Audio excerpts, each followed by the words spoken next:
자, 다음 기사 넘어가 보겠습니다. 이번에는 우리 대기업과 관련된 내용인데요. 여기 있습니다. 국민일보입니다.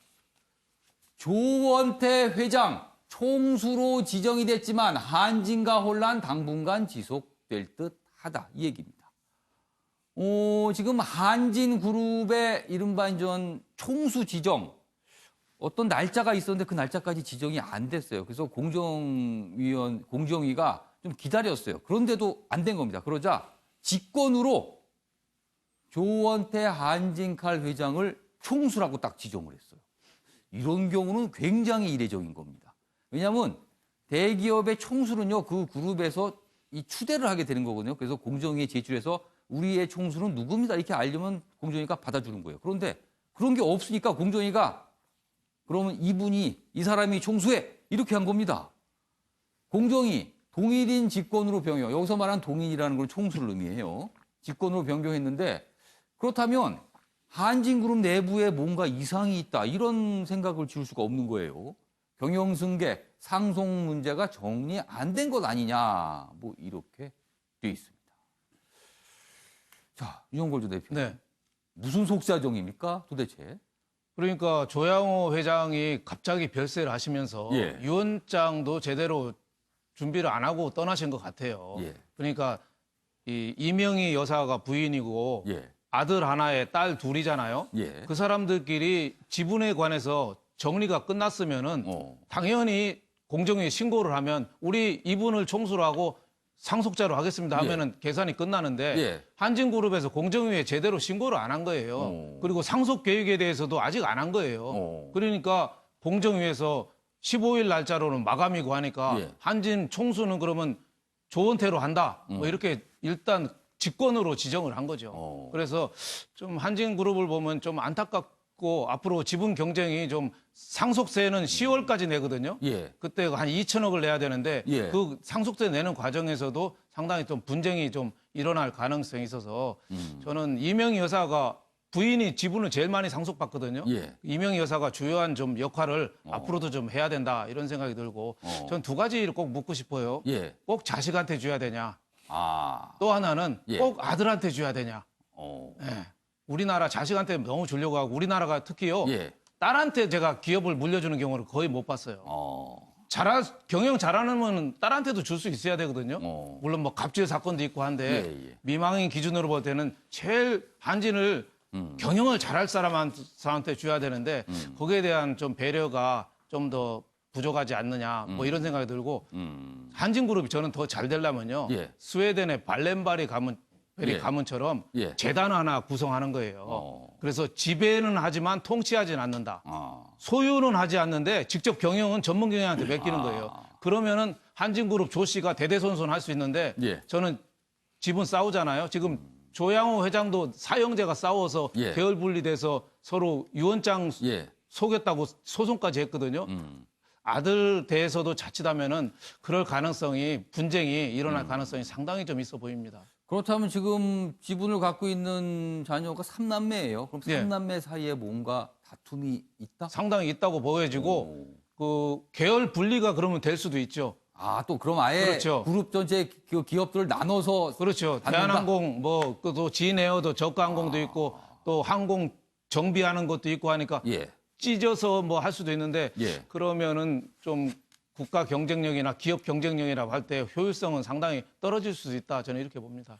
아무튼 공정위가 직접 직권으로 대기업 총수를 지정하는 일이 굉장히 이례적이라서 오늘 많은 언론들이 좀 이 내용 다루고 있습니다. 자, 이번엔 해외 소식 좀 들어보겠습니다. 이 현상을 또 어떻게 좀 바라봐야 될지 독특합니다. 아무튼 보시죠. 한국일보 기사입니다. 미국 관료는 호텔비 25% 더 내라. 감정 싸움 번지는 미중 무역 전쟁이다. 중국의 한 호텔이요. 이렇게 하고 있답니다. 그러니까 지금 무역 분쟁으로 미국과 중국이 지금 굉장히 험악하죠. 그런 와중에 하이난성의 한 호텔이 미국 관료가 우리 호텔 묵을 때는 돈 더 내야 된다. 할증을 붙은 겁니다. 그게 25%왜 25%냐면요.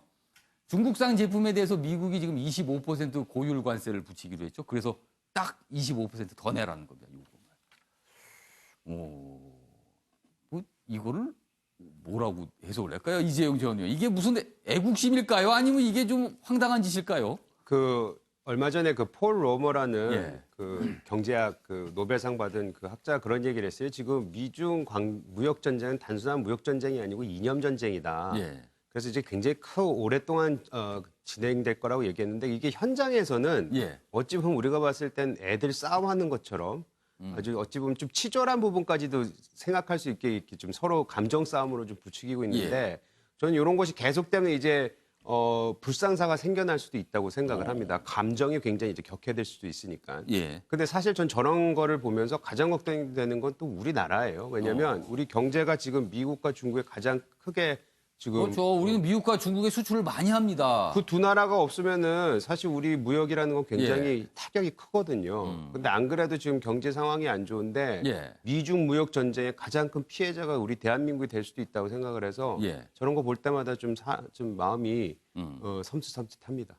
그러니까 뭐 본인들은 어떤 뭐 이렇게 할 수 있지만 막상 실질적인 피해는 우리한테 올 수 있거든요. 그 부분이 우려가 되는 겁니다.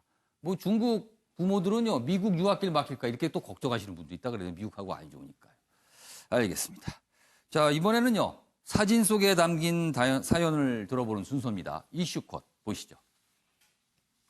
이슈들을 사진으로 살펴보는 시간 이슈컷입니다. 첫 번째 이슈 태그는 건초더미입니다. 미술품 경매회사 직원들이 한 그림을 옮기고 있는데요. 프랑스 인상파 화가 클로드 모네의 대표작인 건초더미 연작 중 하나입니다. 현지 시간으로 14일 이 작품은 미국의 한 경매에서 1억 1,070만 달러에 낙찰됐는데요. 모네의 작품 중 역대 최고가입니다. 앞서 1986년 뉴욕 경매에서 250만 달러에 팔렸다가 다시 나온 이 작품. 33년 만에 가치가 44배가 뛰었다고 합니다. 두 번째 이슈 태그는 캡틴 방패입니다. 미국 매사추세츠주 공대 캠퍼스 안에 있는 그레이트 돔인데요. 캡틴 아메리카의 방패 문양 천으로 덮여 있습니다. 지난달 27일 영화 어벤져스 엔드게임 개봉을 축하하기 위해 미국 매사추세츠 공대 학생들이 만든 건데요. 어벤져스 시리즈와 함께 자란 세대라는 이 학생들, 감사의 표시로 영화 개봉 일자에 맞춰서 6개월 전부터 준비했다고 합니다. 이를 본 캡틴 아메리카 역의 배우 크리스 에반스는 너무 멋지다라는 반응을 보였는데요. 현재 이 천은 철거된 상태라고 합니다. 마지막 이슈 태그는 양말입니다. 붉은색 넥타이와 흩날리는 노란 머리, 트럼프 대통령을 쏙 빼닮은 양말인데요. 빌리 넌겟서 미국 루이지애나주 부지사가 이 양말을 신고 트럼프 대통령을 맞이했습니다. 현지 에너지 기업 방문을 위해 전용기를 타고 챗놀트 국제공항에 도착한 트럼프 대통령에게 넌겟서 부지사는 악수를 하곤 왼발을 들어올려 양말을 보여줬는데요. 트럼프 대통령의 방문을 환영한다는 뜻이었다네요. 지금까지 박진아의 이슈컷이었습니다. 예, 자신을 본딴 양말을 신은 사람을 보고 트럼프 대통령은 무슨 생각을 했을까요? 손짓으로 보라고 하긴 했는데 말입니다. 자, 아침의 매일 경제 오늘은 여기서 마치겠습니다. 시청해 주신 여러분 고맙습니다.